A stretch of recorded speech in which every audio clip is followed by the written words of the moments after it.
کبھی کبھی تمہاری دعا جلد قبول نہیں ہوتی کیونکہ اللہ اسے تقدیر بنانے کے مرحلے میں ہوتا ہے۔ دعا رد نہیں ہوتی بلکہ اسے اس وقت کے بہترین لمحے کے لیے محفوظ کر لیا جاتا ہے جب تم رو کر اللہ سے مانگتے ہو تو وہ لمحہ صرف دعا کا نہیں ہوتا، وہ لمحہ تقدیر لکھ جانے کا ہوتا ہے۔ تمہارے سجد میں بہے ہوئے آنسو تمہارے نصیب کے سب سے حسین فیصلے بن جاتے ہیں۔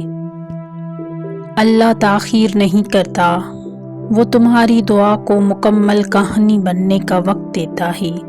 کبھی یوں لگتا ہے دعا قبول نہیں ہو رہی، مگر حقیقت میں اللہ نہیں کہہ رہا، بلکہ کہہ رہا ہے میں بہتر لکھ رہا ہوں تمہارے لیے۔ تقدیر وہ نہیں جو تمہارے نصیب میں لکھی گئی، تقدیر وہ بھی ہے جو تم نے اللہ کے سامنے جھک کر بدلی۔ جب انسان تھک کر کہتا ہے یا اللہ بس تو ہی بہتر جانتا ہے، تو اسی لمحے سے اللہ تقدیر کے ورق پلٹ دیتا ہے۔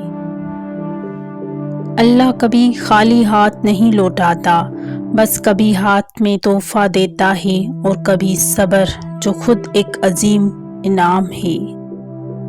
یاد رکھو جو دل اللہ سے مانگنا سیکھ گیا، اس کی زندگی کا ہر موڑ رحمت کا آغاز بن جاتا ہے۔ تم بس مانگتے رہو، یقین رکھو کہ تمہاری دعا رائے گاں نہیں جائے گی۔ کبھی اللہ تمہیں وہ دے گا جو تم مانگتے ہو، اور کبھی وہ دے گا جو تمہارے مانگنے سے بھی بہتر ہوگا۔ اگر یہ تحریر آپ کے دل کو چھو گئی ہے تو کمنٹ میں لکھو یا اللہ میری دعا کو میری تقدیر بنا دے۔ آمین ثم آمین۔